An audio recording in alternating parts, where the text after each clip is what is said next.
پہلے جو ابھی بیان ہوا ہے نا، پہلے حلال حرام جانوروں کے بارے میں یا محرمات جو حرام ہیں، یہ جو ہے نا ضرور ظاہر الاسم و باطن، اس میں عموم ہے ویسے کہ معقولات کے علاوہ بھی یعنی ہر عمل میں اس میں تو دو ہی ہے نا، یا نیکی ہے یا گناہ ہے۔ تو اس طرح گناہ کی آگے دو قسمیں ہیں، ظاہری گناہ اور باطنی گناہ۔ اس میں عموم ہے، یعنی ایک تو نا کہ حرام کھانا یہ بھی گناہ ہے، اگر کوئی ظاہر کھائے اعلانیہ تو ظاہری گناہ ہو گیا، اگر خفیتاً کھائے یعنی کسی کو پتہ نہ چلے تو یہ باطنی بھی ہو گیا ہے۔ اسی طرح ظاہری گناہ اس کو بھی کہہ دیتے ہیں جو عمل کے ساتھ جس کا تعلق ہے، اور باطنی گناہ جس کا دل کے ساتھ تعلق ہے،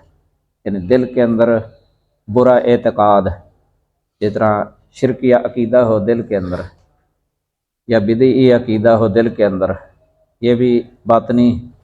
گناہ ہو گیا ہے۔ اور زبان سے اگر اس کو ظاہر کرے اسی کو جو دل کے اندر ہے، یہ باطنی ظاہری گناہ ہو سکتا ہے۔ یعنی ہر گناہ اس کی دو قسمیں اس طریقے سے بھی بن سکتی ہیں، یعنی ظاہری اور باطنی۔ تو ہر ظاہر اور باطن گناہ کو چھوڑنا یہ ضروری ہے۔ اس بارے میں کتاب میں نے بتائی تھی آپ کو، عربی میں نام ہے الزواجر عن اقتراف الکبائر، اردو کے اندر اس کتاب کا نام ہے ظاہری اور باطنی کبیرہ گناہوں کا بیان،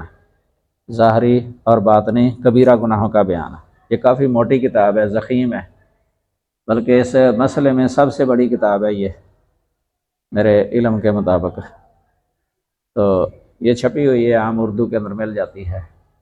تمام گناہوں کا تقریباً احاطہ ہے اس کے اندر، جو کبیرہ گناہ ہے ظاہری باطنی۔ تو ایک ایک گناہ پر اسی سے اگر کوئی جمعہ بھی پڑھانا چاہے نا تو پڑھا سکتا ہے، اتنا مواد ہے۔ تو تفصیلات مل جائیں گی۔ ویسے اس کے اندر وہ کبیرہ گناہ کی حد جو ہے نا، اس پر بھی بحث لکھی ہوئی ہے، اہل علم کے اقوال لکھے ہوئے ہیں شروع میں، کبیرہ گناہ کیا ہوتا ہے، صغیرہ کیا ہے، ان دونوں میں فرق، یہ کیسے پتہ چل سکتا ہے کہ یہ کبیرہ ہے یہ صغیرہ۔ اس بارے میں شرح عقیدہ طحاویہ کے اندر بھی بحث لکھی ہوئی ہے ایک جگہ پر، صغیرہ کبیرہ کی تعریف کے بارے میں۔ ویسے عام جو معروف قول ہے اہل سنہ کہ ہاں، یعنی عام علماء حدیث بھی، تو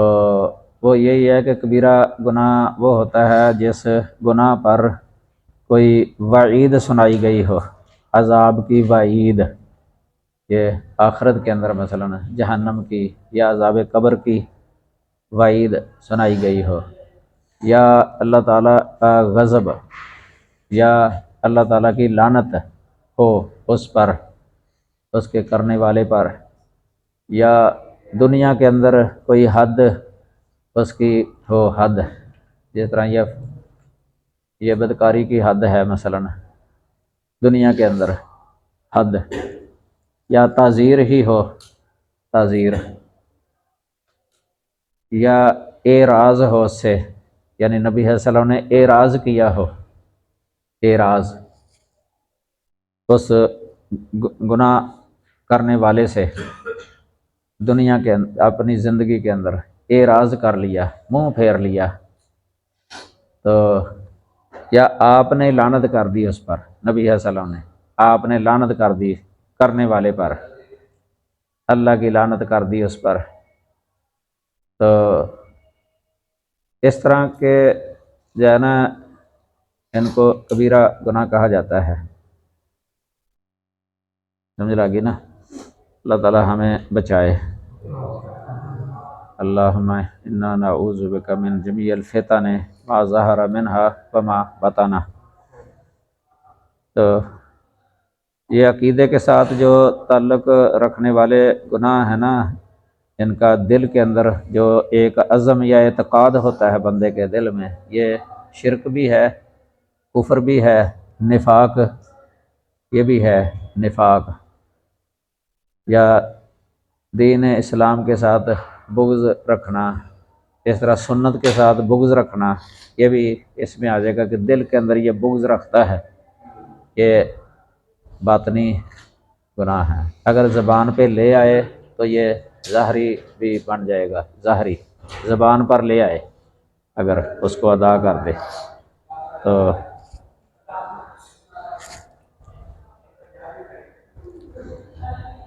کئی علماء یہ بھی کہتے ہیں کہ اگر گناہوں کا عام لوگوں کو پتہ چل جائے نا، ایک بندہ گناہ کرتا ہے، دوسروں کو بھی پتہ چل گیا، یہ ظاہری ہے۔ اگر عام پتہ نہیں چلتا کسی کو، وہی جو گناہ کرتا ہے نا وہی جانتا ہے کہ میں یہ گناہ کر رہا ہوں، یہ باطنی ہے۔ کئی علماء نے اس طرح بھی اس کی تقسیم کی ہے۔ وَلَا تَأْكُلُوا مِمَّا لَمْ يُذْكَرِ اسْمُ اللَّهِ عَلَيْهِ، اور نہ کھاؤ اس میں سے جس پر اللہ کا نام نہیں لیا گیا۔ یہ لم جو ہے نا فعل مضارع پر داخل ہو جائے نا تو ماضی منفی میں منتقل کر دیتا ہے، مضارع یعنی حال کے یا استقبال کے معنی کو ماضی منفی میں منتقل کر دیتا ہے لم۔ اس طرح یضرب وہ مارتا ہے یا مارے گا، تو لم یضرب اس نے نہیں مارا، یہ ترجمہ ہو جائے گا۔ یہ بند کر دیں۔ لما ایک ہوتا ہے لما جوازم میں، لم اور لما ان میں بھی فرق ہے۔ لما جو ہوتا ہے نا یہ ہوتا ہے کہ شروع سے یعنی نفی ہے، ابھی تک، حال تک، یعنی وہ نفی حال تک ہے۔ جس طرح لما یضرب اس نے اب تک نہیں مارا، اس نے اب تک نہیں مارا، یعنی وہ نفی حال تک ہے، حال تک۔ لم میں یہ نہیں ہے لازمی حال تک ہونا، بس اس کا مطلب ہے کہ اس نے نہیں مارا، تو یہ ہے کہ اس نے ابھی تک نہیں مارا، یا ابھی تک نہیں مارا۔ فارسی کے اندر اس کا ترجمہ کرتے ہیں لما کا ہنوز، یہ آتا ہے لما کا معنی ہنوز۔ تو وَإِنَّهُ لَفِسْقٌ، اور بلا شبہ یہ یقیناً فسق ہے۔ فسق یہ نافرمانی کو کہتے ہیں، یعنی اللہ تعالیٰ کی نافرمانی ہے یہ فسق۔ اطاعت سے نکل جانا اس کا لغوی معنی ہوتا ہے ویسے فسق کا، اطاعت سے نکل جانا۔ اطاعت کا معنی ہوتا ہے فرما برداری کسی کی، تو اس کی ضد ہے یہ فسق،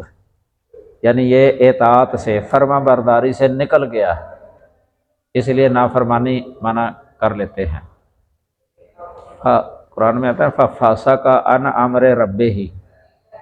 یعنی یہ ابلیس جو ہے نا اپنے رب کے امر سے فسق اس جگہ ہے خرجہ، یعنی خرجہ عن امر ربہ،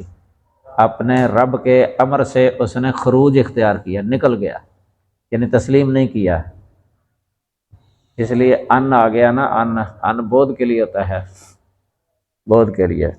جس طرح وہ دور ہو گیا، یعنی ماننے کے قریب بھی نہیں ہوا، اطاعت کے قریب بھی نہیں، دور ہو گیا، انہیں اتنا نافرمانی کی کہ دور ہو گیا، دور چلا گیا، فسق۔ وَإِنَّ الشَّيَاطِينَ لَيُوحُونَ إِلَىٰ أَوْلِيَائِهِمْ، اور بلا شبہ یہ شیطان کی جمع ہے شیاطین، اپنے دوستوں کے دلوں میں ضرور باتیں ڈالتے ہیں۔ یہ ضرور لام کا معنی ہے، لَيُوحُونَ، دلوں میں ضرور باتیں ڈالتے ہیں۔ یہ اولیاء ولی کی جمع ہے، یہاں شیطانوں کے جو دوست ہیں نا یہ مراد ہے، ہم ضمیر شیاطین کی طرف لوٹ رہی ہے، لیجادلوکم، تاکہ وہ تم سے جھگڑا کریں، تاکہ وہ تم سے جھگڑا کریں۔ یہ پہلے بھی آیا تھا یوحی بعضهم الی بعض زخرف القول غرورا۔ وہاں میں نے یہ بتایا تھا اس وقت کہ شیطانوں نے ان مشرکین کے دلوں کے اندر یہ بات ڈال دی کہ تم ان سے سوال کرو کہ جو اللہ مارتا ہے وہ تم کیوں نہیں کھاتے، جو آپ تم ذبح کرتے ہو اس کو کھا لیتے ہو۔ یہ اعتراض یہ شیطانوں نے ان کے دلوں کے اندر ڈالی تھی یہ بات، لیجادلوکم، تاکہ وہ تم سے جھگڑا کریں۔ تو وَإِنْ أَطَعْتُمُوهُمْ، اگر تم نے ان کا کہا مان لیا، اطاعت کا معنی ہوتا ہے نا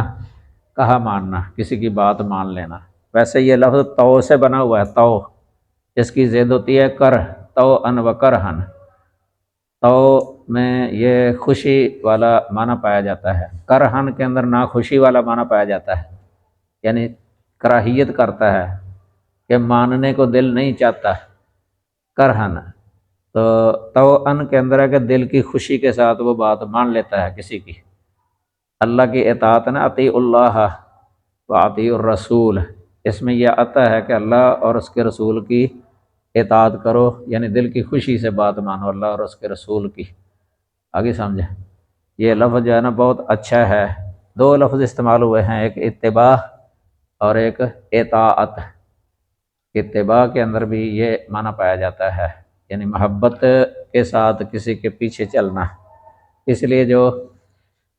بچہ ہوتا ہے نا سال کا، بکری کا یا بھینس کا، گائے کا، اس کو طبیع کہتے ہیں۔ طبیع اگر نر ہو، مادہ ہو تو طبیعہ کہتے ہیں، کہ وہ بھی اپنی ماں کے پیچھے یعنی سال تک جو ہے نا وہ اپنی ماں کے ساتھ جس طرح کی محبت ہوتی ہے نا پیچھے چلتا ہے پیچھے۔ تو اللہ نے یہ ان لفظوں کا جو ہے نا انتخاب کیا ہے، اطاعت اور اتباع۔ ان کنتم تحبون اللہ فاتبعونی یحببکم اللہ،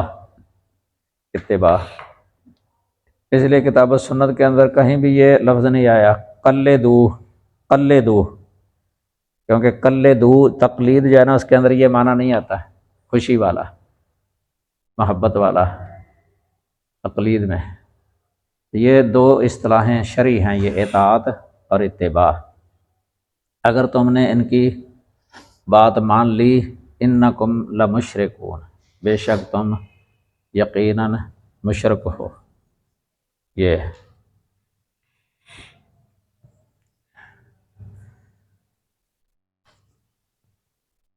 ادھر ویسے یہ لکھا ہوا ہے بسم اللہ واللہ اکبر،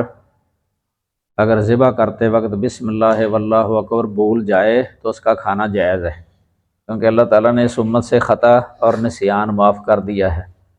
اس حدیث سے دلیل لی ہے یہ، ان اللہ تجاوز عن امتی الخطا والنسیان وما استکرہوا علیہ۔ یہ ہے اختلافی مسئلہ ہے یہ۔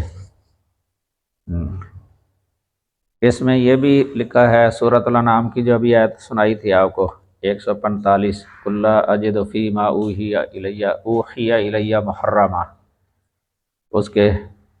اس کو مد نظر رکھتے ہوئے کہ جانور کو غیر اللہ کے نام پر ذبح کرنا فسق ہے،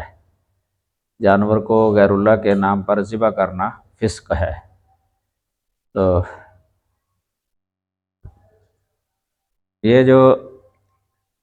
آخری ہے یہ جملہ وَإِنْ أَطَعْتُمُوهُمْ إِنَّكُمْ لَمُشْرِكُونَ، یہ راضی ہے نا، فخر الدین رازی تفسیر کبیر جنہوں نے لکھی ہے، 16 جلدوں میں ہے یہ تفسیر عربی کے اندر، التفسیر الکبیر۔ تو اس سے نقل کیا ہے کہ اللہ تعالیٰ کی حلال کی ہوئی چیزوں کو حرام اور حرام کی ہوئی چیزوں کو حلال قرار دینے والا بھی مشرک ہے۔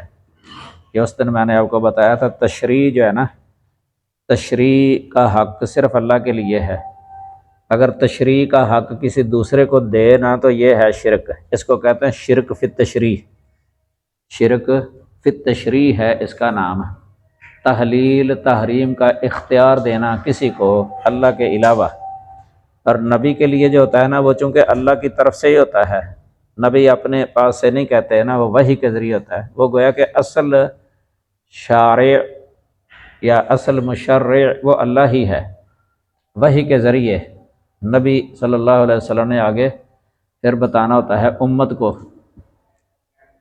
اس لیے آپ صلی اللہ علیہ وسلم نے فرمایا نا انما حرم رسول اللہ مثل ما حرم اللہ، یہ سنن نبی داؤد کی حدیث ابھی آپ سن چکے ہیں، کتاب السنہ کے اندر ہے یہ حدیث۔ اللہ کے رسول نے جو حرام کیا نا کوئی شے،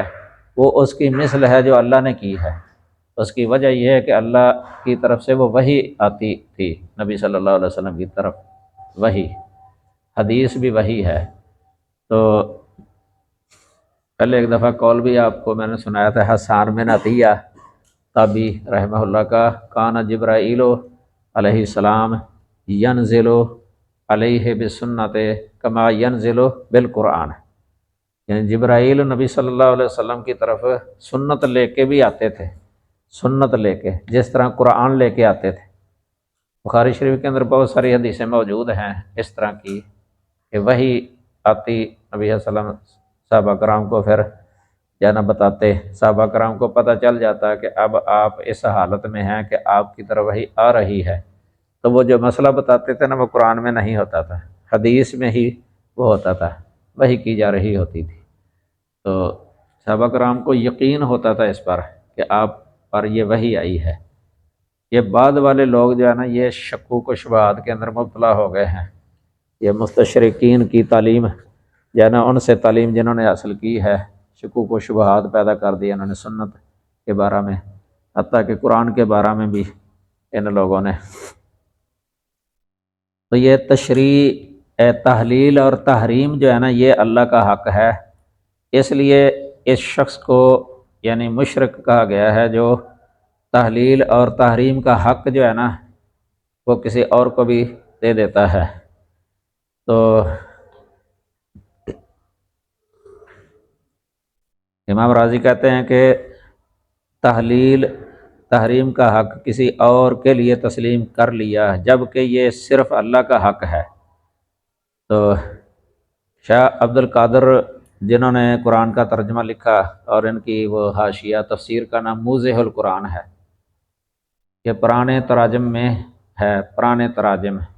یعنی اردو کے اندر جو سب سے پہلے ترجمے کیے گئے تھے نا ادھر ہندوستان کے اندر، سب سے پہلا ترجمہ تو شاہ ولی اللہ کا مشہور ہے یہ فارسی میں، ان کے جو بیٹے تھے نا انہوں نے یہ قرآن کا ترجمہ، شاہ رفیع الدین اور شاہ عبد القادر مشہور ہے ان کے ترجمے۔ تو انہوں نے اس کی تفسیر میں لکھا ہے کہ شرک فقط یہی نہیں کہ کسی کو سوائے اللہ کے پوجے، بلکہ شرک حکم میں بھی ہے کہ کسی اور کا مطیع ہووے، اللہ کے مقابلے میں کسی کا مطیع ہونا۔ تو یہ جو ہے نا یہ شرک ہے، اس کا مطلب یہ ہے۔ اس کی مثال اس طرح سمجھ رہے ہیں، قرآن میں اللہ تعالیٰ نے ان کے بارے میں کہا ہے، اہل کتاب کے بارے میں، اتخذوا احبارہم ورہبانہم اربابا من دون اللہ، انہوں نے اپنے احبار اور رہبان کو اللہ کے علاوہ رب بنا لیا۔ اس سے مراد جو ہے نا رب بنانے سے یہ تشریع کا اختیار دینا ہے کسی کو، تشریع کا یعنی تحلیل اور تحریم کا اختیار دینا، یعنی اسے اتھارٹی سمجھنا اللہ کے مقابلے میں۔ حالانکہ یہ تحلیل اور تحریم جو ہے نا یہ اتھارٹی تو اللہ کے پاس ہے نا، اس کی اختیار یعنی، تو اس طرح مخلوق میں سے کسی کو یہ علی الاطلاق اس طرح سمجھنا کہ جو یہ حلال کرے گا نا میں اسی کو حلال سمجھوں گا، جو یہ حرام کرے گا نا میں اسی کو حرام سمجھوں گا۔ اللہ کی کتاب کو نہ دیکھنا، یہودیوں کے اندر یہ چیز پائی جاتی تھی، یہودیوں کے اندر ان کے علماء جو حلال کر دیتے تھے نا وہ اسی کو ہی حلال سمجھتے تھے، جو حرام کر دیتے تھے اسی کو حرام سمجھتے تھے، تورات کو دیکھتے ہی نہیں تھے، چاہے تورات کے خلاف بھی ہوتا ہے نا وہ تسلیم کر لیتے تھے دوسرا۔ اس لیے ان کو کہا کہ انہوں نے اللہ کے علاوہ یہ اپنے احبار اور رہبان کو رب بنا لیا ہے، رب بنانا ہے یہ ترمذی کے اندر ایک حدیث بھی آتی ہے اس طرح کی، اس کی شان نزول اس کی تفسیر یعنی نبی صلی اللہ علیہ وسلم سے عدی بن حاتم تائی نے نبی صلی اللہ علیہ وسلم سے کہا تھا کہ اللہ کے رسول یہ جو آیت کریمہ ہے اتخذوا احبارہم ورہبانہم اربابا من دون اللہ، یہ پہلے چونکہ نصرانی تھے نا اسلام قبول کرنے سے پہلے، اور ان کے عالم بھی تھے، یہ پادری تھے بہت بڑے، عدی بن حاتم طائی رضی اللہ عنہ۔ انہوں نے کہا تھا کہ یہ رب بنانا کیسے ہے، یعنی ہم تو یعنی بظاہر تو رب نہیں بناتے تھے، ہم رب نہیں کہتے تھے اللہ کے علاوہ ان کو۔ تو اس وقت آپ نے فرمایا تھا کہ کیا یہ تحلیل اور تحریم کے اندر تم ان کی پیروی نہیں کرتے تھے کہ جس کو وہ حلال کہتے اسی کو تم حلال کہتے تھے، اور جس کو وہ حرام کہتے اسی کو تم حرام کہتے تھے۔ تو انہوں نے کہا کہ ایسے تو تھا، فرمایا یہی تو ان کو رب بنانا تھا۔ یہ فتح المجید کے اندر بھی لکھا ہوا ہے، کتاب التوحید کی شرح ہے نا، اس پر بحث لکھی ہوئی ہے سید پر۔ تو انہوں نے ویسے شیخ الاسلام کا قول ایک نقل کیا ہے اس کی تفسیر میں کہ یہ اس وقت ہے جب اس کو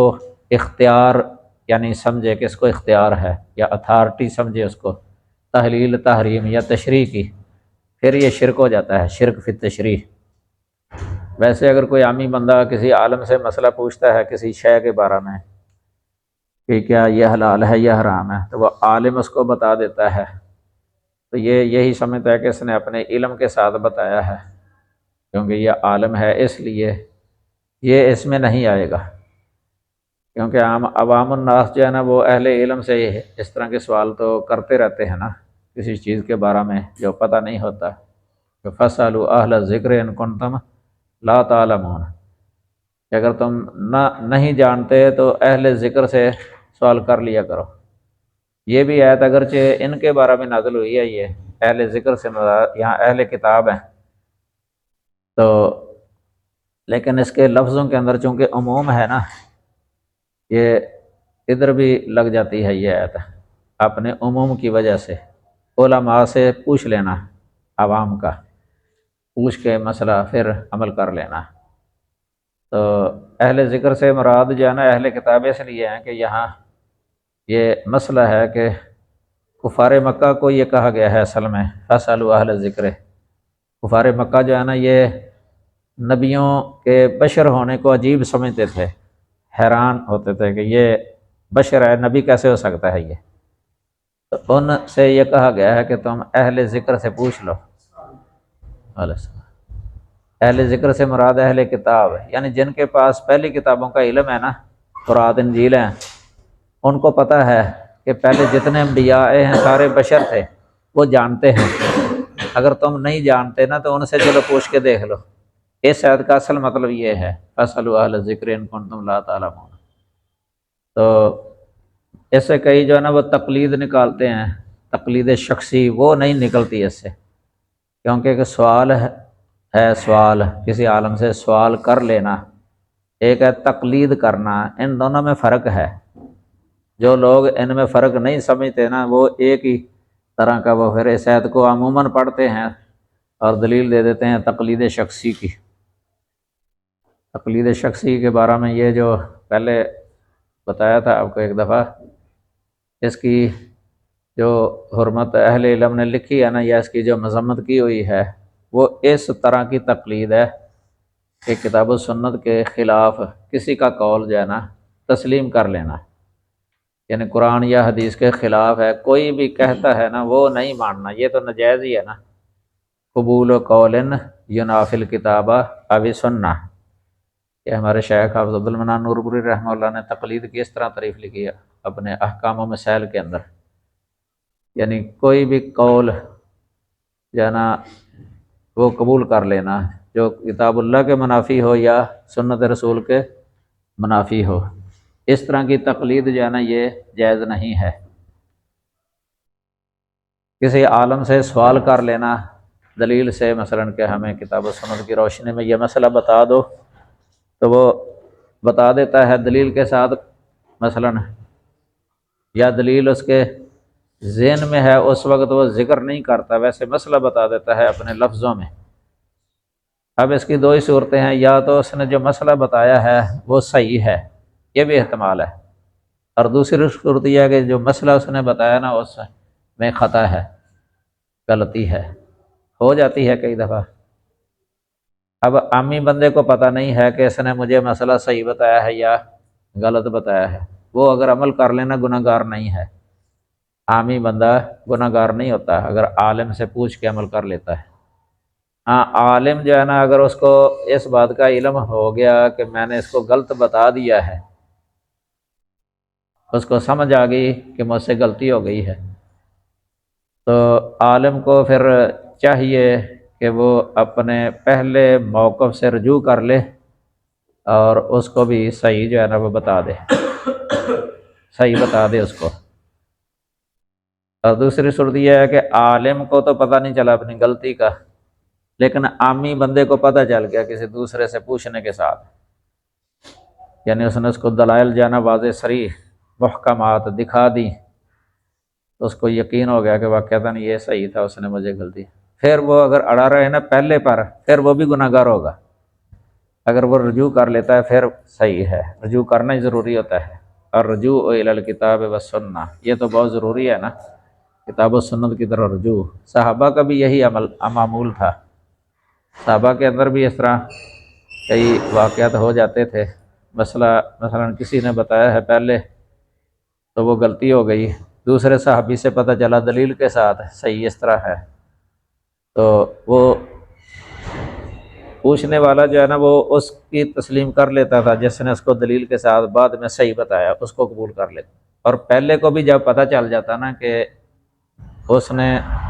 دلیل کے ساتھ بتایا ہے تو وہ اپنے قول سے رجوع کر لیتا تھا۔ اس کی سینکڑوں مثالیں موجود ہیں حدیث کی کتابوں کے اندر، رجوع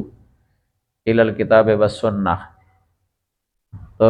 بہت ساری مثالیں موجود ہیں۔ میں نے اس پر ایک قصیدہ عربی کے اندر لکھا ہے صحابہ کرام کے رجوعات کا، 100 شعروں پر مبنی ہے، وہ 100 شعر ہیں عربی کے اندر، قصیدہ نونیہ کے نام سے ہے، قصیدہ نونیہ ضیائیہ، تو اس میں اس طرح کی مثالیں بہت ساری جمع کی ہیں، ابو بکر صدیق سے رضی اللہ عنہ سے، پھر عمر رضی اللہ تعالیٰ عنہ، پھر عثمان، پھر علی، اس طرح بعد دوسرے صحابہ کرام جن کے اکثر فتوے وغیرہ چلتے، ان سے لوگ پوچھتے تھے مسئلے، عبداللہ بن مسعود ہیں، عبداللہ بن عباس ہیں رضی اللہ عنہما۔ تو یہ حدیث کی کتابوں میں یہ بہت متفرق مواد ہے، یعنی بکھرا ہوا ہے حدیث کی کتابوں میں، تو پتہ چل جاتا ہے جب ہم اقوال صحابہ پڑھتے ہیں، یہ مصنف ابن ابی شیبہ ہے یا مصنف عبد الرزاق، یہ حدیث کی کتابیں جو بخاری مسلم سے بھی پہلے کی ہیں، ان میں صحابہ کے اقوال وغیرہ سارے تقریباً مل جاتے ہیں، تو پھر حدیثیں بھی مرفوع مل جاتی ہیں، سیاستہ کے اندر مرفوع، بخاری مسلم، ان کی تو زیادہ یہی کوشش ہوتی ہے کہ صحیح حدیث سے جو ہے وہی اسی پر بنیاد ہوتی ہے اکثر عام طور پہ، پھر تقابل ہو جاتا ہے، تقابل کرے بندہ تو پھر پتہ چلتا ہے، تابعین کے اقوال ہیں، کتاب و سنت میزان ہے ہمارے پاس، ان پر پرکھ کے دیکھے، تبع تابعین کے اقوال ہیں، ائمہ کے اقوال ہیں، ائمہ اربعہ کے اور دیگر ائمہ کے بہت سارے امام فقہا ہوئے ہیں، ان سب کے اقوال کتاب و سنت پر رکھ کے جو ہے نا پرکھے جا سکتے ہیں، پھر پتہ چل جاتا ہے کس سے کہاں خطا ہوئی ہے۔ اگر کوئی بندہ تقلید کو واجب ہی کہہ دے، ایک ہی شخص کو وہ مقرر کر لے، تو اس سے تو بہت ساری احادیث متروک العمل رہ جاتی ہیں، چھوٹ جاتی ہیں، کیونکہ سارا ہی جو ہے نا یہ حق کسی ایک امام میں منحصر نہیں ہے، کسی ایک امام کو متعین کر کے بندہ کہے کہ بس حق جو ہے نا وہ اسی میں منحصر ہو گیا ہے، یہ تو غلط ہے۔ حق جو ہے وہ امت کے جو فقہا ہیں، صحابہ کے اور تابعین کے، ان میں قدر مشترک ہے، قدر مشترک مطلب اخطاء بھی ہوئی ہیں، ہر ایک سے ہوئی ہے، کوئی نہ کوئی خطا ہر ایک سے ہوئی ہے، کسی سے زیادہ ہے کسی سے کم ہے۔ ائمہ اربعہ ان سے کئی جو ہے نا یہ اقوال ان کے جب پڑھتے ہیں ہم، احادیث کے منافی ہیں، اگر ہر بندہ کہے کہ میں نے صرف ایک امام کو ہی مقرر کرنا ہے تو دین کا بہت سارا حصہ جو ہے نا وہ چھوٹ جاتا ہے، نہ ان پر اعتقاد ہوگا بندے کا، نہ عمل ہوگا، عمل رہ جائے گا۔ اس لیے کوئی بھی مقلد جو ہے نا، جو تقلید شخصی کو واجب سمجھتا ہے، کوئی بھی مقلد چاہے اپنے آپ کو علامہ کہلائے، وہ ساری حدیثوں پر نہ اعتقاد رکھ سکتا ہے اور نہ ہی عمل ہو سکتا ہے اس کا۔ زندگی کے بہت شعبے، کئی شعبوں کے ساتھ تعلق رکھنے والی احادیث جو ہے نا، صرف تقلید کی وجہ سے چھوٹی ہوئی ہیں مقلدین میں۔ سب میں ایسے ہی ہے، چاہے کسی کی بھی تقلید، مذاہب اربع کے اندر یہ تو عام معروف ہے، کسی ایک امام کی اب وہ اخطاء جو ہوئی ہیں ان سے، یا ان کی فقہیات ہیں اجتہادی جو اخطاء ہوئی ہیں، اگر جمع کریں تو ایک موٹی سی کتاب بن جاتی ہے۔ اتنے مسائل ہیں جو منافی ہیں، یہ چاروں کے اگر جمع کر لینا، چاروں کے اکٹھے ہی، تو بہت ضخیم کتاب بن جائے جو ان کے آراء۔ لیکن انہوں نے تو کہہ دیا کہ ہمارا قول جب کتاب اللہ کے یا سنت رسول کے منافی ہو تو ہمارا قول ترک کر دو۔ روکتے تھے، وہ چاروں ہی روکتے تھے۔ اب جو شخص جو ہے نا وہ ترک ہی نہیں کر رہا، بس اس نے اسی کو لازم پکڑے رکھا ہوا ہے، تقلید اپنے آپ پر واجب کر لی ہے، وہ تو گویا کہ ان کی بھی مخالفت کر رہا ہے، اماموں کی بھی وہ مخالفت کر رہا ہے، کتاب و سنت کی مخالفت تو ہے ہی۔ آگے فرمایا اومن کان میتا فاحییناہ وجعلنا لہ نورا یمشی بہ فی الناس، اور کیا وہ شخص جو مردہ تھا، میتن یہ کانا کی خبر ہے، کانا میں ہوا ضمیر ہے جو من کی طرف لوٹ رہی ہے، وہ اس کا اسم ہے کانا کا، تو کانا کی خبر منصوب ہوتی ہے نا، فاحییناہ، تو ہم نے اسے زندہ کیا، وجعلنا لہ نورا، اور اس کے لیے ایک ایسی روشنی بنا دی، نورن جو ہے نا یہ نکرہ ہے، ایک ایسی روشنی، ایسی اس لیے ترجمہ کیا کہ آگے اس کی صفت آ رہی ہے جملہ، یہ بھی یاد رکھیں نکرے کے بعد جملہ ہوتا ہے نا وہ صفت بن جاتا ہے، جملہ بن کے صفت ہوتا ہے۔ اگر نکرہ نسبی حالت ہو تو اس کی بھی نسبی حالت سمجھی جائے گی، یعنی محلاً منصوب۔ اگر نکرے کی رفعی حالت ہے تو اس کو کہا جائے گا محلاً مرفوع، اگر اس کی جری حالت ہے تو پھر جملے کو کہا جائے گا، صفت کو محلاً مجرور۔ تو محلاً اس کا اعراب ہوتا ہے جملے کا، محلاً یہ ہر جگہ پر نہیں ہے، کئی جملے جو ہیں نا ان کا محلاً اعراب ہوتا ہی نہیں ہے، 7 جملے وہ ہیں جن کا محلاً اعراب نہیں ہوتا، اور 7 جملے وہ ہیں جن کا محلاً اعراب ہوتا ہے۔ یہ امام ابن ہشام کی کتابوں میں عام لکھا ہوا ہے، یہ شرح شذور الذہب اور مغنی اللبیب عن کتب الاعاریب، ان میں بھی ہے یہ مسئلہ، بلکہ ایک کتاب بھی ہے عمدۃ المرام، اس کا نام ہے، مجموعہ نحمیر کے اندر، فارسی کے اندر، اس میں بھی یہ لکھا ہوا ہے یہ باتیں۔ ایک کتاب علیحدہ بھی چھپی ہوئی ہے، الجمل و شبہ، اعراب الجمل و شبہہا، یہ کتاب کا نام ہے، اس میں اس پر سیر اصل بحث ہے۔ یہ قاعدہ ہے ایک الجمل الجمل بعد النکرات صفات و بعد المعارف احوال، یعنی جملہ نکرے کے بعد صفت واقع ہوتا ہے اور معرفے کے بعد حال واقع ہوتا ہے، حال۔ یہ نحو کی کتابوں میں عموماً یہ مثال ابن ہشام نے بھی دی ہے، جاءنی رجل یضحک، یضحک رجل کے بعد ہے نا تو رجل نکرہ ہے، یہ اس کی صفت ہو گیا، صفت جملہ بن کے ضاحکن کے معنی میں۔ اور حال کی مثال ہے جاءنی زید یضحک، زید معرفہ ہے نا، اس کے بعد ضاحکن جو ہے نا یہ ضاحکن کے معنی میں ہے، کیونکہ حال منصوب ہوتا ہے ضاحکن کے معنی میں، یعنی جاءنی زید ضاحکن کے معنی میں ہے یہ۔ اور اگر رجل کے بعد ہو یضحک تو پھر اس معنی میں ہے جاءنی رجل ضاحکن، یہ فرق ہوتا ہے۔ قرآن میں اکثر اس طرح آتے رہتے ہیں یہ جو ہے نا، کبھی نکرے کے بعد جملہ ہوتا ہے، کبھی معرفے کے بعد جملہ ہوتا ہے، یہ نکرے کے بعد ہے ادھر، نورن نکرہ ہے نا، یمشی بہ فی الناس یہ جملہ ہے، صفت ہے، نورن یمشی بہ فی الناس، ایسا اس لیے ترجمہ ہے، یعنی ایسی روشنی بنا دی جس کی بہی سے مراد ہے، یعنی اس کی مدد کے ساتھ، جس کی مدد سے وہ چلتا ہے فی الناس لوگوں میں، چلتا پھرتا کہہ لو، چلتا پھرتا ہے لوگوں میں، جس کی مدد کے ساتھ وہ لوگوں میں چلتا پھرتا ہے۔ کمم مثالہ، اس شخص کی طرح ہے، کیا وہ اس شخص کی طرح ہے، فی الظلمات، جس کا حال یہ ہے کہ وہ اندھیروں میں ہے، جس کا حال یہ ہے کہ وہ اندھیروں میں ہے۔ یہ مثل کا لفظ جو ہے نا، یہ حال کے معنی میں بھی آ جاتا ہے اور صفت کے معنی میں بھی آ جاتا ہے۔ ویسے اگر صفت بھی کہہ دیں تو ہو سکتا ہے جس کی صفت یہ ہے، یعنی جس کا وصف یہ ہے کہ وہ اندھیروں میں ہے۔ مثلہم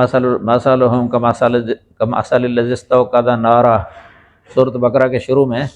مثلہم، یہاں کئی مفسرین معنی کرتے ہیں نا حالہم کا حال ہے، یا کئی معنی کرتے ہیں صفتہم کا صفت ہے۔ اس طرح یہ دونوں ہی معنی ہو سکتے ہیں،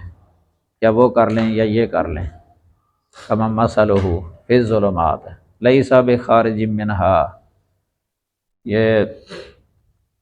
ان سے کسی صورت نکلنے والا نہیں۔ یہ کسی صورت ترجمہ جو ہے نا، یہ با کی وجہ سے ہے، یہ بخارجن، کیونکہ یہ تاکید کے لیے ہے۔ پہلے بتایا تھا لیسا، ما لا، جو ما اور لیسا جو ہوتا ہے نا، اس کی جو خبر ہوتی ہے یہ منصوب ہوتی ہے، لیسا خارجن، یعنی اس طرح، لیکن اس پر با داخل ہو جاتی ہے تاکید کا معنی پیدا کرنے کے لیے۔ وَمَا اللَّهُ بِغَافِلٍ عَمَّا تَعْمَلُونَ، جس طرح بِغَافِلٍ تاکید کا معنی پیدا ہو جاتا ہے با کی وجہ سے۔ تو یہ جو میتن ہے نا، یہ پہلے میں نے بتایا بھی تھا اسی آیت کے بارے میں آپ کو، کہ یہ تشبیہ ہے، اصل میں کافر کو میت کے ساتھ تشبیہ دی گئی ہے اس آیت کریمہ کے اندر۔ کافر مشبہ ہے اور یہ میتن جو ہے نا یہ مشبہ بہی ہے، مشبہ بہی۔ تو فَأَحْيَيْنَاهُ، اس میں جو ہے نا یہ اس کے مسلمان یا مومن ہونے کی حالت کو حی کے ساتھ تشبیہ دی گئی ہے، زندہ، کیونکہ مومن یہ زندہ ہے اور کافر یہ مردہ ہے۔ یہ اصل میں ہے مردے کی طرح، زندہ کی طرح، لیکن یہ تشبیہ بلیغ ہوتی ہے، یعنی مشبہ کو مشبہ بہی کا عین ہی قرار دے دینا۔ جس طرح کوئی کہے نا زید اسد، زید شیر ہے،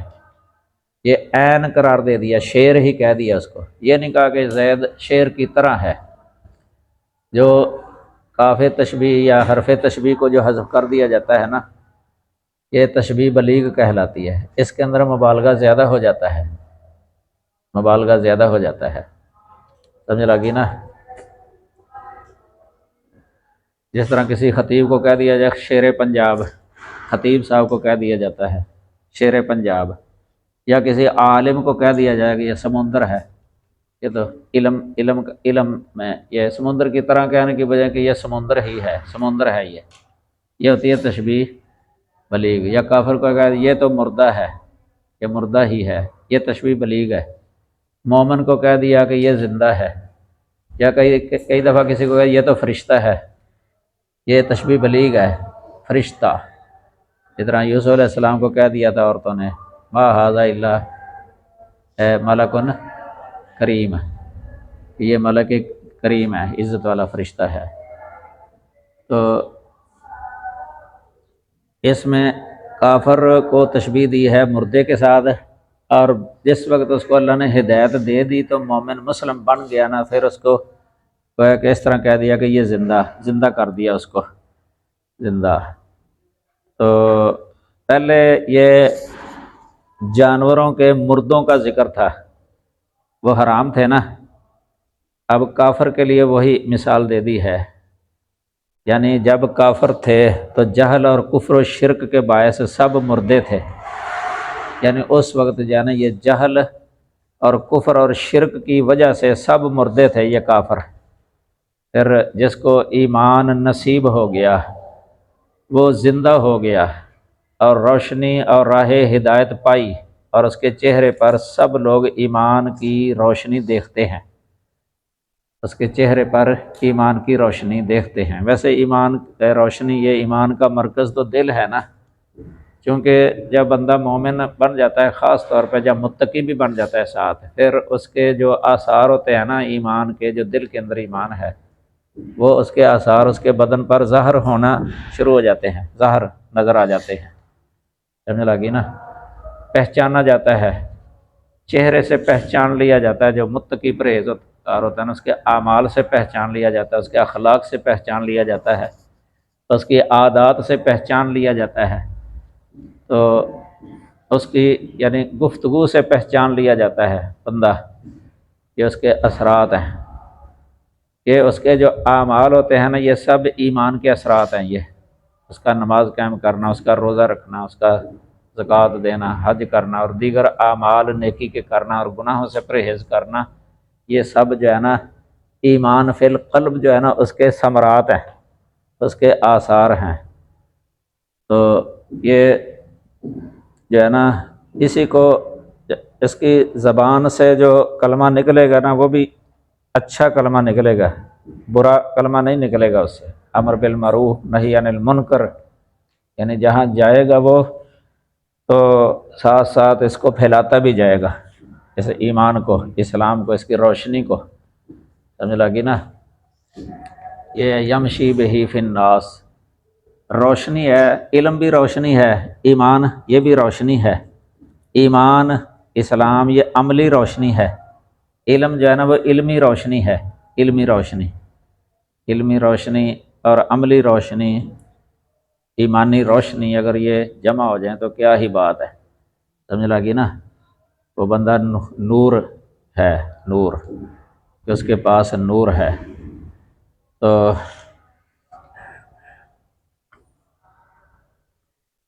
یہ سورہ بقرہ کے اندر بھی پہلے گزر گیا ہے، 257 نمبر آیت کریمہ، سورہ ہود 24 نمبر آیت کریمہ، سورہ فاطر 19 تا 22 آیات کریمہ، ان میں یہ مضمون ہے۔ اور یاد رکھیں حافظ ابن قیم رحمہ اللہ کی جو کتاب ہے نا، اجتماع الجیوش الاسلامیہ علی غزو المعطلۃ الجہمیہ، یہ بہت اچھی کتاب ہے۔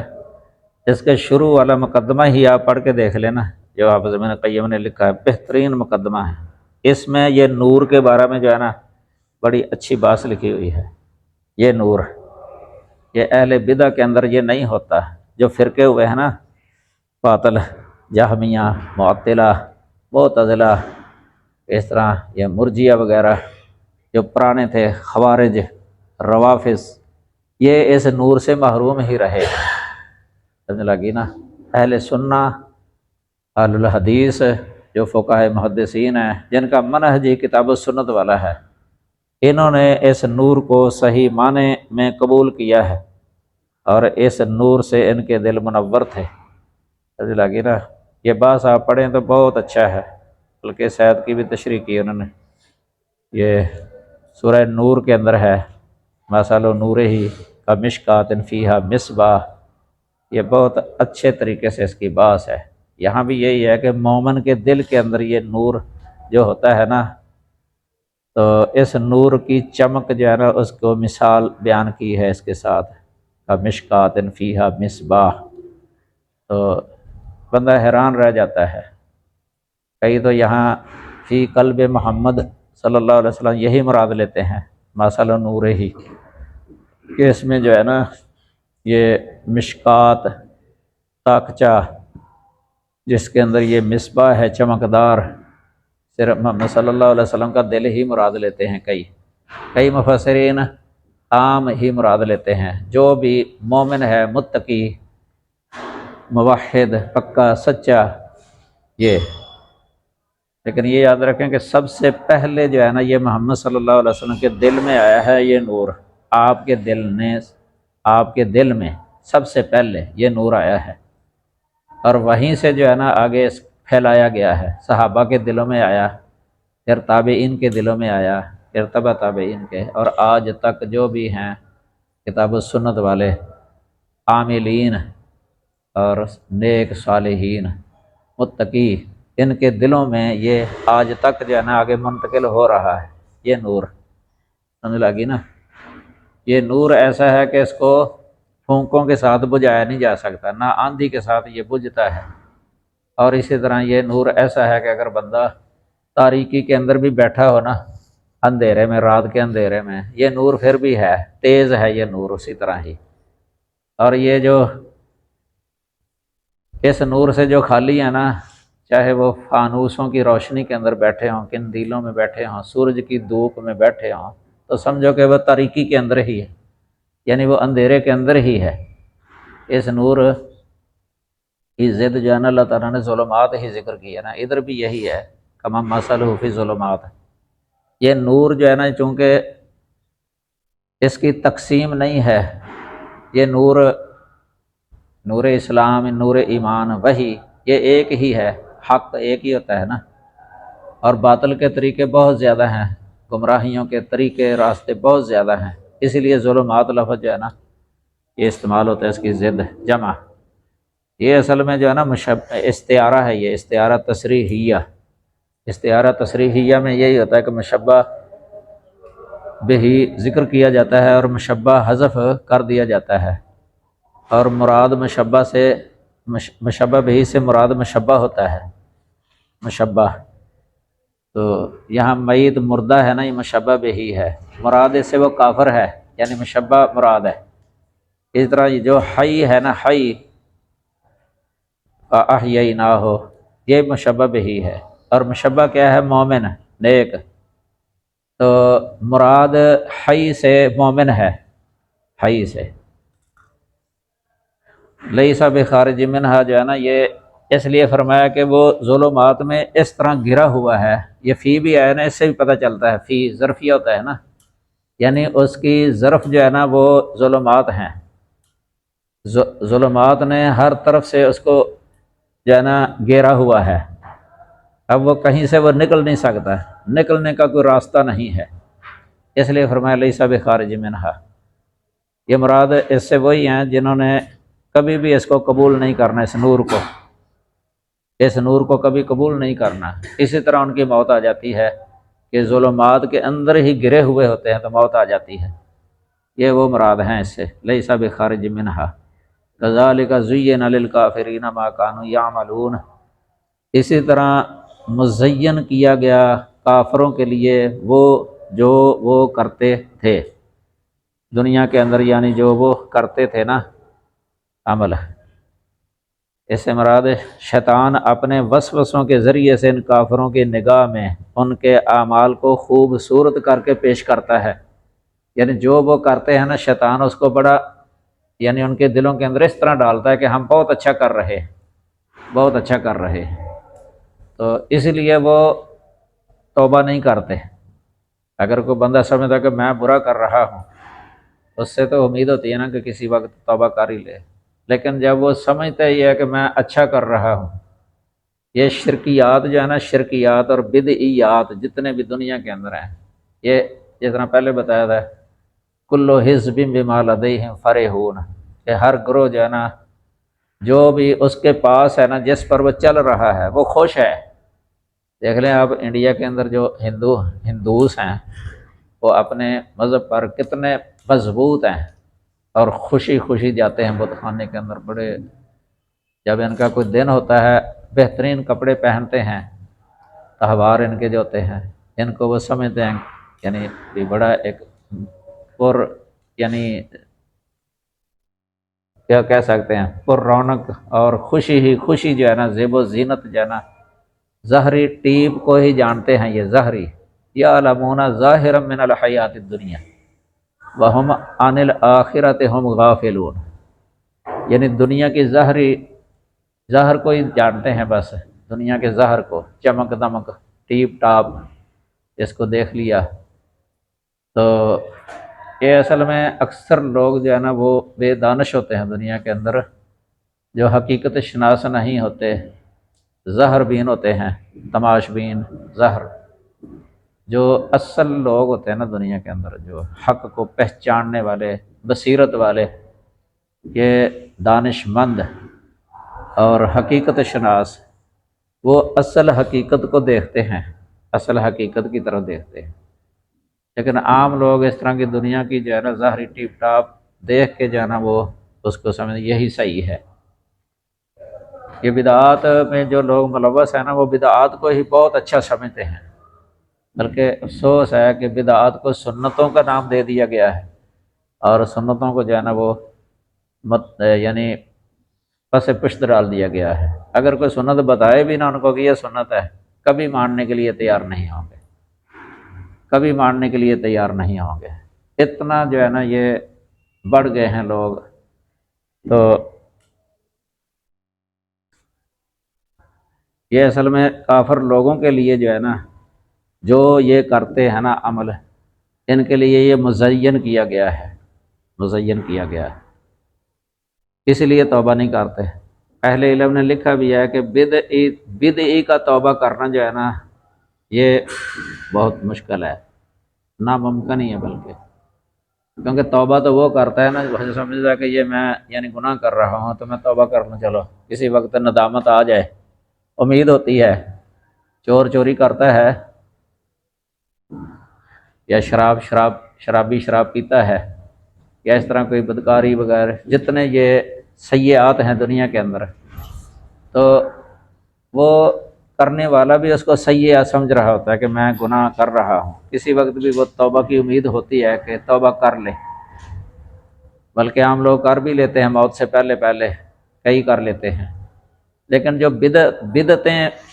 بدعتوں پر عمل کرتا ہے نا، یا بدعت جاری کرتا ہے، اس کے دل میں یہ خیال آتا ہی نہیں ہے کہ میں گناہ کر رہا ہوں، وہ توبہ کب کرے گا؟ توبہ نہیں کرے گا وہ،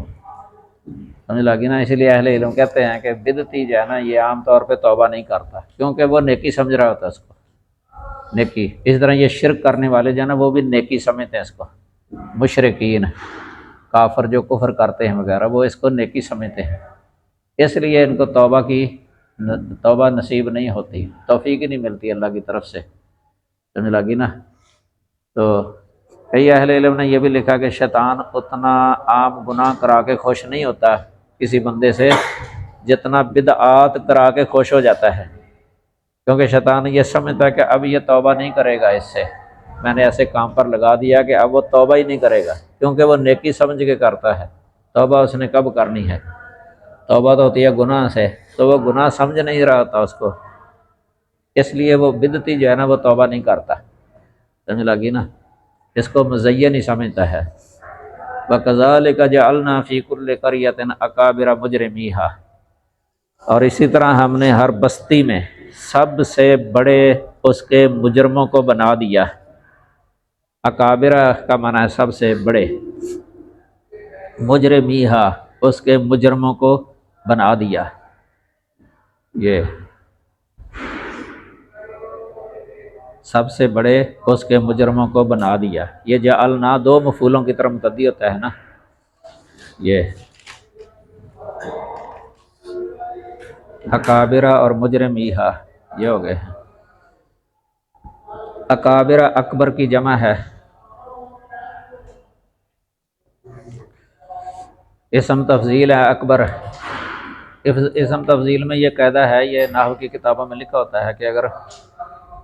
یہ اضافت کے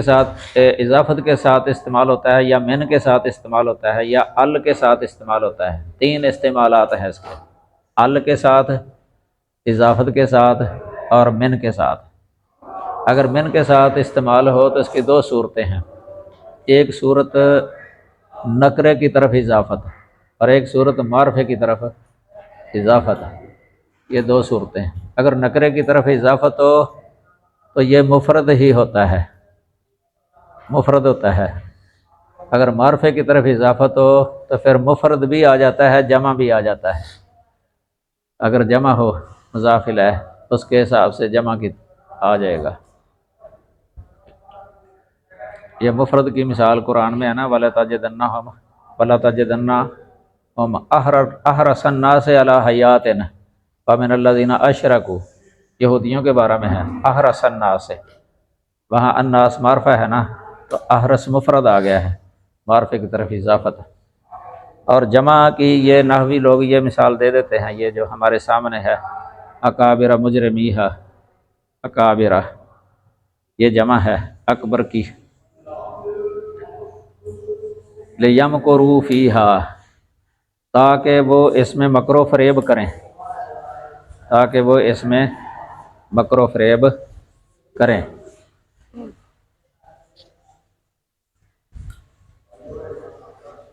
وما یمکرون الا بانفسہم، اور وہ مکر و فریب نہیں کرتے مگر اپنی نفسوں کے ساتھ، اپنے نفسوں کے ساتھ ہی۔ یہ حصر ہے ما نفی کے بعد الا، تو وما یشعرون، اور وہ شعور نہیں رکھتے، اور وہ شعور نہیں رکھتے۔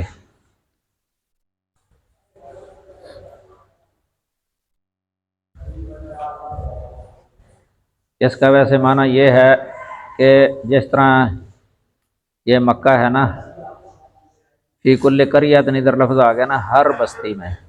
تو یعنی جس طرح یہ مکہ بھی ایک بستی ہے نا مکہ، تو مکہ کی طرح پہلے بھی ہم نے ہر بستی کے اکابر، اکابر سے مراد چودھری قسم کے لوگ ہوتے ہیں جو بڑے طبقے کے ہوتے ہیں، ایک نیچے طبقے کے ہوتے ہیں نا جو متبع ہوتے ہیں بڑوں کے، جن کو سادات کہا جاتا ہے، سادات، ربنا اطعنا ساداتنا وکبراءنا، سادات اور کبراء چودھری قسم کے لوگ، تو یہ اس بستی کے بڑے مجرم ہوتے ہیں، تو ماتحت جو ہوتے ہیں نا نیچے طبقے کے، وہ عموماً ان کی پیروی کرنے والے ہوتے ہیں، وہ عموماً ان کی پیروی کرنے والے ہوتے ہیں، اس لیے لفظ ہے اطعنا ساداتنا وکبراءنا، یعنی وہ مطاع بن جاتے ہیں جو بڑے طبقے کے ہوتے ہیں، اور نیچے طبقے والے جو ہے نا یہ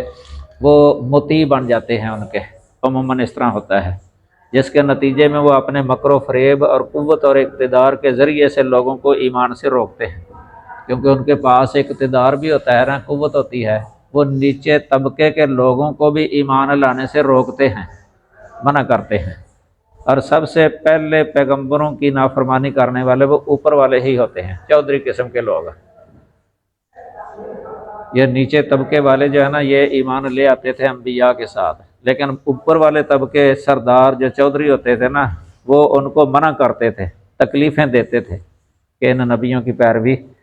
نہ کرو، یہ جھوٹے ہیں، ان پر تہمتیں لگا کے ان کو زبردستی جو ہے نا وہ ایمان سے روکتے تھے اوپر والے، سمجھ لگی نا۔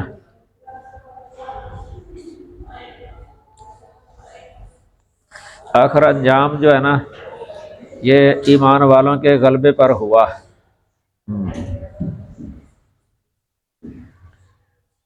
ادھر ویسے ایک شاہ عبد القادر صاحب کا قول لکھا ہوا ہے کہ ہمیشہ کافروں کے سردار ہیلے نکالتے ہیں تاکہ عوام الناس پیغمبر کے مطیع نہ ہو جائیں، جیسے فرعون نے معجزہ دیکھا تو ہیلا نکالا کہ جادو کے زور سے سلطنت لینا چاہتا ہے، موسیٰ کے بارے میں کہا تھا نا کہ یہ اپنے جادو کے زور سے تمہیں تمہاری زمین سے نکالنا چاہتا ہے اور حکومت کرنا چاہتا ہے۔ فرعون بہت بڑا متکبر تھا، اور اس کے جو حواری تھے وہ بھی، اور یہی دوسروں کو روکتے رہے ہیں، نیچے والوں کو، عام لوگوں کو یہی روکتے رہے ہیں، موسیٰ علیہ السلام کے ساتھ ایمان نہیں لانے دیتے تھے، حتیٰ کہ وہ جادوگر جو مغلوب ہو گئے تھے انہوں نے کلمہ پڑھ لیا، موسیٰ علیہ السلام کے دین میں داخل ہو گئے تھے، تو سجدے گر گئے اللہ تعالیٰ، ان کو بھی دھمکیاں دینی شروع ہو گیا تھا۔ اس طرح بڑے جو ہوتے ہیں نا عام طور پہ چودھری، اب دیکھیں نا ہرقل نے جب ابو سفیان سے سوال کیا تھا، یہ صحیح بخاری میں حدیث ہے، کتاب بدل وحی کے اندر ہی، باب بدل وحی، باب کیف کان بدل وحی، تو آخری حدیث یہی ہے، تو اس کے اندر اضعفاء الناس اتبعوہ ام رؤساؤہم، یہ سوال کیا تھا ہرقل نے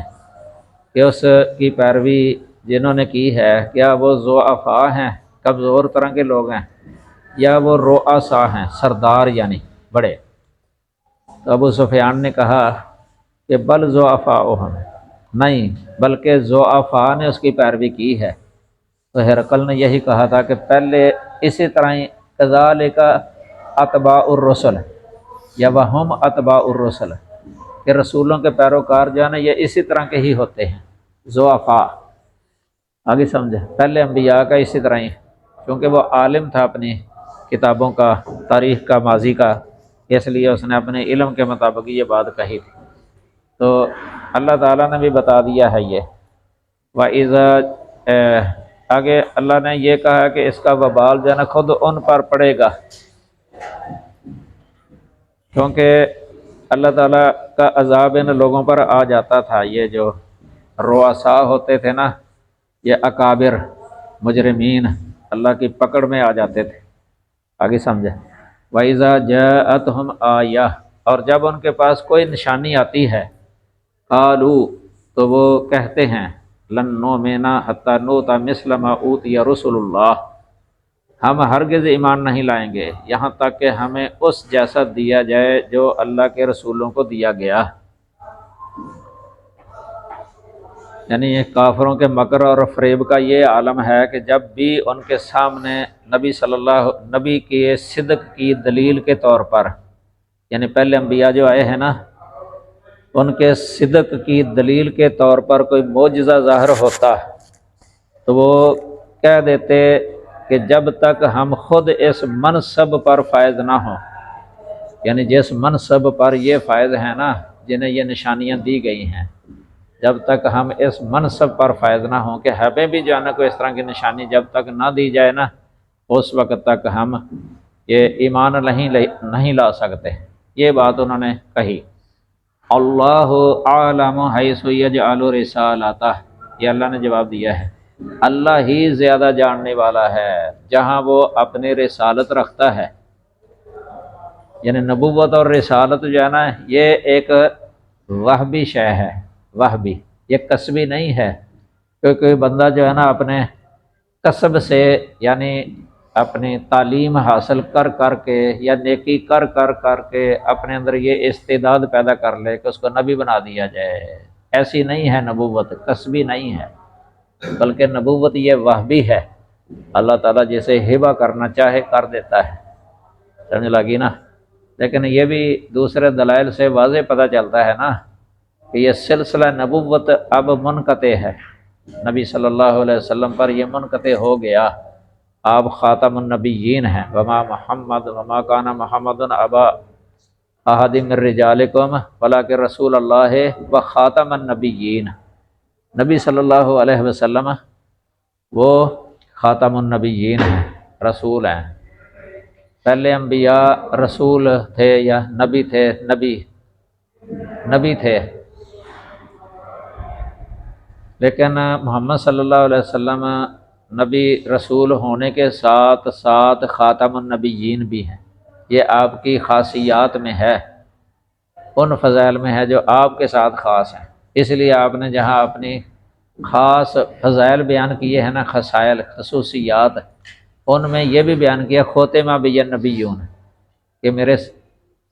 میرے ساتھ یا میرے ذریعے انبیاء کا سلسلہ جو ہے نا وہ ختم کر دیا گیا ہے، سلسلہ نبوت ختم ہے نبی صلی اللہ علیہ وسلم پر۔ تو یہ نبوت وہبی ہے، اس میں ویسے ان کا بھی رد ہے، بعض فلاسفہ جو ہے نا قدماء وہ اس کے قائل تھے کہ نبوت جو ہے نا یہ کسبی ہے، یہ ابن سینا وغیرہ جو ہے نا، یہ اس طرح بعض صوفیہ کے بھی قول اس طرح کے مل جاتے ہیں تصوف کی کتابوں کے اندر کہ انبیاء ہے نبوت کسبی، یہ صحیح نہیں ہے، نبوت جو ہے نا یہ وہبی ہے، اہل سنہ کا عقیدہ یہی ہے کہ نبوت یہ وہبی ہے۔ یہ آیت بھی اس کی دلیل ہے، اللہ عالم حیث یجعل رسالتہ، اور اللہ کو خوب معلوم ہوتا ہے کہ جس کو نبی بنانا ہے، اللہ تعالیٰ جسے چاہتا ہے نبوت کی امانت اس کے سپرد کر دیتا ہے، وہی بہتر جانتا ہے کہ یہ نعمت کسے عطا کی جائے۔